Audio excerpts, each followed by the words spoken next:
እንደምን ያሬድ? ጤና ይስጥልኝ መሳይ፣ እንደምን አለ? እንዴት ነህ? ዛሬ በዕለተ ሰንበት ተገናኝተናል። ወጀቡ እንዴት አደረገ? የሰሞኑ ወዲህ ወዲያም ያላትም የኢትዮጵያ የፖለቲካ ምንድነው የምንለው ንቅናቄ ይባል ወይ መደፍረስ ይባል ደፍርሶ ሊጠራም የሚችልበት እድል እንዳለ እንደው ምልክቶችን እያየን ነው። ለማንኛውም የሰሞኑ ወጀብ እንዴት አደረገ? እንግዲህ የነውጥ ውስጥ ያለ አገር በየቀኑ ሰበር ዜናዎች፣ አስደማሚ ዜናዎች አያጡትም እና የኢትዮጵያ ፖለቲካ ያው እየተናጠነ ያለው አገሪቷም በግጭትም በፖለቲካ ትኩሳት እየታመሰች ነው ያለችው። በየቦታው ግጭቶች አሉ። መንግስት ደግሞ መንግስት ለመምሰል የሚያደርገው መፍጨርጨር አለ በየአቅጣጫው። ስለዚህ በየቀኑ አስደማሚም አንዳንዴም አስደንጋጭ፣ አሳዛኝ፣ አሳፋሪም የሚያሸማቅቁም ክስተቶች በትሰማለህ እና ያው አለን እየተደመምን እያዘንን እየቆዘምን አለን። እንግዲህ ያሬድ እንግዲህ ከሰሞኑ ክስተቶች አንድ የአፋድ አመራር አባል ወደ ብልጽግና በማምራት የሰላም ስምምነት አደረገ የሚለው ዜና ነው። የብልጽግና ሚዲያዎች የክልሎች አልቀሩ፣ ኤፍኤም አልቀረም፣ የፕሪንት ሚዲያው በሙሉ የሽፋን ዜናቸው ግንባር ቀደም ዜናቸው አድርገውታል። ሰፊ ሽፋን ነው የሰጡት። እውነት ለመናገር በማስረሻ ሰጤ ብልጽግና የሚድን እስከሚመስል ድረስ ብልጽግና ከገባበት በሽታና አዙሪት ሲጠብቀው የነበረው ፍቱን መድኃኒት የማስረሻ መምጣት እስኪመስል ድረስ ነው ሰፊ ሽፋን የሰጡት።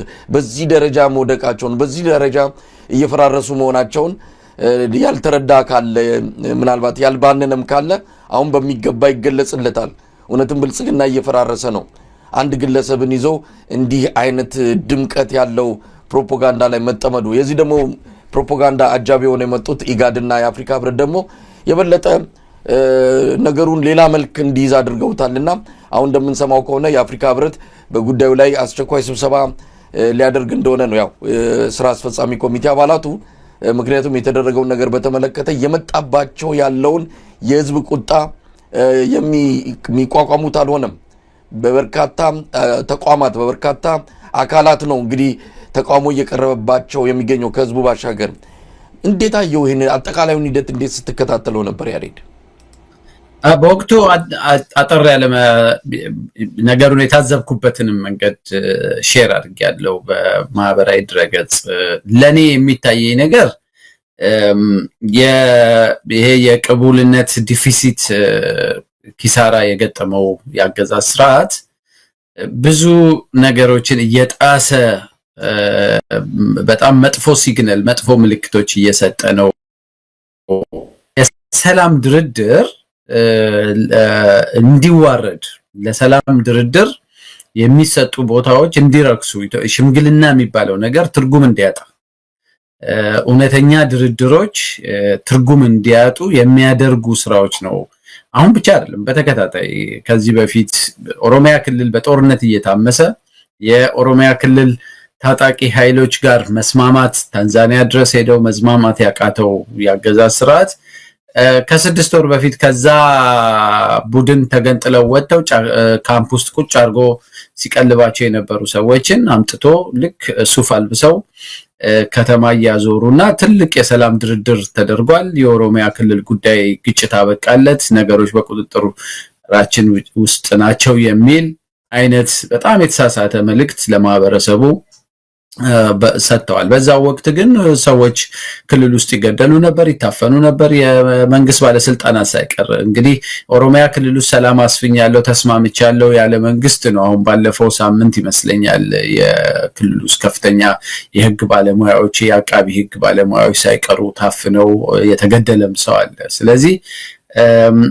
እንዲህ አይነት ሁልጊዜ የሆነ ገበናውን ወይ የሆነ ክፍተቱን ለመሸፈን ሲል ወይም አዲስ የሆነ ገጽታውን ለማሳመር ሲል የሚወስዳቸው እርምጃዎች በማህበረሰብ ውስጥ ትልቅ ቦታ ሊሰጣቸው የሚገቡ ቫልዩዎችን የዓለም አቀፍ ማህበረሰቡ ትልቅ ግምት ሊሰጣቸው የሚችሉ ነገሮችን የሚያጠፋ ነው።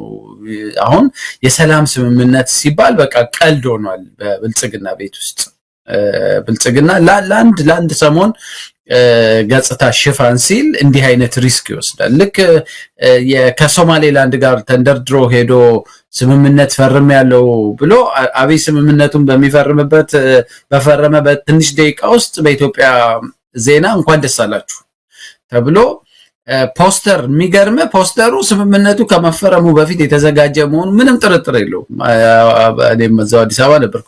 የአብይ አህመድ የሆነ በቃ የባህር በር አስገኙልን የሚል ትልቅ ባነር ተሰርቶ ተለጥፎ ጭፈራ ነበር። ስለዚህ ይሄ የቅቡልነት ክራይሲስ የቅቡልነት ችግር ሲገጥምህ የምትሄድበት መንገድ ነው። አሁን ከፋኖም ኃይሎች ጋር አደረግን የሚባለው ስምምነት ቀድመው ራሳቸውም የመንግስት ሰዎች ሳይቀሩ አንድ የፋኖ ቁልፍን ሰው ማረክን እጅ ሰጠ የተለያዩ ዜናዎች ሲሰሩ ቆይተው ዋናው ድርጅት ቁጭ ብሎ ከአንድ ግለሰብ ጋር እንዲህ አይነት ስምምነት አደረግን ማለት አሁንም በሰላም ማላገጥ ነውና አብይ አህመድ ያገዛዝ ስርዓቱ ከዚህ በፊትም ደጋግመን እንዳልነው ግጭትን መሰረት ያደረገ ነው። በግጭት ላይ ያተኮረ ግጭት ተኮር የሆነ የአገዛዝ ስልትን የተከተለው ግን ያ አልበቃ ብሎ ደግሞ የሰላም ስምምነቶችን ሆን ተብሎ ለእንደዚህ አይነት እና ይሄ ምናልባትም እየቆየ የእረኛውና የቀበሮው ታሪክ ነው የሚሆነው። መንግስት ከልቡ ሰላም የፈለገ ጊዜ ማን ሊያምነው ይችላል? አንድ እሱ ነው። ሁለተኛው የአፍሪካ ህብረትን ሰዎችም እኔ በጣም በድፍረት መናገር የምችለው እነዚህን ሰዎችም አሳስተዋቸዋል። የመንግስት ሰዎች ትክክለኛውን የፋኖን ሰዎች አግኝተናል። አንተና እስክንድር ያደረጋችሁትን ኢንተርቪው ሰምቻለሁ። እነዚህ ሰዎች በተወሰነ ደረጃ ኢንጌጅመንት ነበራቸው። ስለዚህ ከዚህ ይሄን ሰውዬ ይዘው ከዋና ሰዎቹ ጋር ልክ እንደተስማሙ አድርገው እነዚህን የአፍሪካ ህብረት ሰዎች እዛች ለፎቶ እይታ ነው የፈለጓቸው። ይሄ የአገር ውስጥ ያለውን እሴት ከማበላሸት አልፈህ በአህጉር ደረጃም ሌሎች የአህጉር ተቋማትንም ጭምር አንተ የገባህበት የፖለቲካ ኮራፕሽን ውስጥ ለመክተት እና አብይ የሄዱበትን ርቀት ነው የሚያሳየውና ምንም ጥርጥር የለኝም የአፍሪካ ህብረት ሰዎች ከተወሰኑ ቆይታዎች በኋላ እውነታውን በትክክል ሲረዱት በዚህ ጉዳይ ላይ የሆነ ነገር ማለታቸው አይቀርም። ግን እንደ ሀገር እንደ ኢትዮጵያዊ ሆነ ስታየው ግን በአገዛዝ ስርዓቱ በኩል የሚደረገው ነገር ህግን መጫወቻ ማድረግ፣ ሰላምን መጫወቻ ማድረግ፣ የሀገር ሉዓላዊነትን መነገጃ ማድረግ፣ እነዚህ ሁሉ የባህር በር ፍለጋ አስመስለህ ስልጣንን ለማቆየት የሚደረጉት ስራዎች ሁሉ የአገዛዝ ስርዓቱ የገባበትን ቀውስ ማሳያዎች ናቸው። መሳይ ያሬን እንደው ወደ አፍሪካ ህብረትና ኢጋድ ጉዳይ እመጣለሁ። ግን እንደው ይሄ አገዛዝ መቼ ነው የሚያበቃው? መቼ ነው የሚያቆመው? ህዝብን ማታለል አሁን ቀደም ሲል የጠቀስከውን የሶማሌላንዱን እንኳን ደስ አላችሁ ፈጣሪ ይመስገን ከማለት ሌላ ምን ይባላል ከሚል መገለጫ ጋር እንደዛ ህዝቡን በፕሮፓጋንዳ መግቢያ መውጫ ነፍስ ውጪ ነፍስ ግቢ ያደረጉበትን ጊዜ እናስታውሳለን። ያ ብቻ አይደለም። ባለፉት 7 ዓመታት የአብይ አህመድ አገዛዝ መለያ ባህሪው መሬት ላይ ከሚሰራው ይልቅ በሚዲያ ላይ በቴሌቪዥን ላይ የሚያስጮህ ነገር የሚበረክትበት ወደ ተግባር ያልተመነዘሩ ቃሎች የበዙበት የስልጣን ዘመንን ነው የምናስታውሰው። ምናልባት በህወሓት ኢህአዴግ ዘመን በዚህ ደረጃ ህዝብን እያታለሉ ህዝብን እየናቁ የታዩበት አጋጣሚ ካለ እንደው በቁጥር ልንጠቅስ እንችላለን። ይሄ ግን በየዕለቱ ህዝብን ማታለል በየዕለቱ ህዝብ ያላቸው ንቀት የሚያሳዩ ተግባራትንና መልእክቶችን ነው የሚያስተላልፉት። እንደው መቼ ነው የሚያበቃው ይሄ ንቀታቸው? እንግዲህ መብራት አምጥተንልሃል አባይ ግድብን ይሄው መረቅንልህ ብለው ያ ሁሉ ጭፈራ ከተደረገ በኋላ ይሄው የኢትዮጵያ ህዝብ ከፈረቃም ባሻገር እንደው በተከታታይ መብራት እየጠፋ አሁንማ ለጉድ ነው አሉ። መብራት በየጊዜው ነው የሚጠፋው። ሰው መስራት አልቻለም፣ መንቀሳቀስ አልቻለም። አባይ ግድብ ተገደበ ተመረቀ ተብሎ ይዞላቸው የመጣው ሲሳይ የለም። እንዲህ አይነት ህዝብን እያደናገሩና በንቀት የተስፋ ዳቦ እያስገመጡ እስከ መቼ ዘልቃሉ ነው? ይሄ ነገር የሚያቆመው መቼ ነው? ትልቁ ነገር መሳይ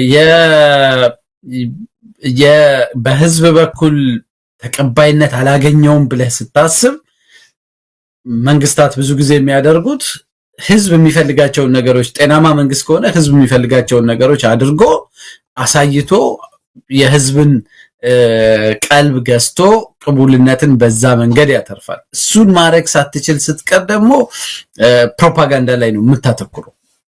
የፕሮፓጋንዳ እየነዛህ ኢሜጅህን በጣም አገዝፈህ የውሸት ነገ አሁን አብዛኛዎቹ ንግግሮች የፖለቲካ ቀብድ የምትለው እንደዚህ ልናረግላችሁ ነው፣ ነዳጅ ልናወጣላችሁ ነው፣ እንደዚህ ልንሰራ ነው፣ እንደዚህ ልንሰራ ነው፣ እንደዚህ ልንሰራ ነው የሚሉት ንግግሮች ሁሉ ትንሽ ትሰራና አብዛኛው ንግግርህ ግን በቀብድ ነው ሰርቫይቭ ማድረግ የምትፈልገው። ነገ ይሄን እናረግላችኋለሁ፣ ስለዚህ ግዴላችሁም ከኔ ጋር ቆዩ ነው። እሱንም ማድረግ በዛም እንደዛም አድርገህ ፕሮሚስም ገብተህ የውሸት ፕሮሚስም ህዝቡን አሁንም አልተቀበለኝም ብለህ ስታስብ ግን ነጭ ውሸት ውስጥ ነው የምትገባው፣ ወደ ለየለት ቅጥፈት ውስጥ ነው የምትገባውና መቼ ይቆማል የምትለው አይ ቲንክ አንድ ሰው አንተን አንዴ ሁለቴ ሊያታልልህ ይችላል። ሁሌ የሚያታልልህ ከሆነ ግን አንተ ጋር ነው ችግር ያለው።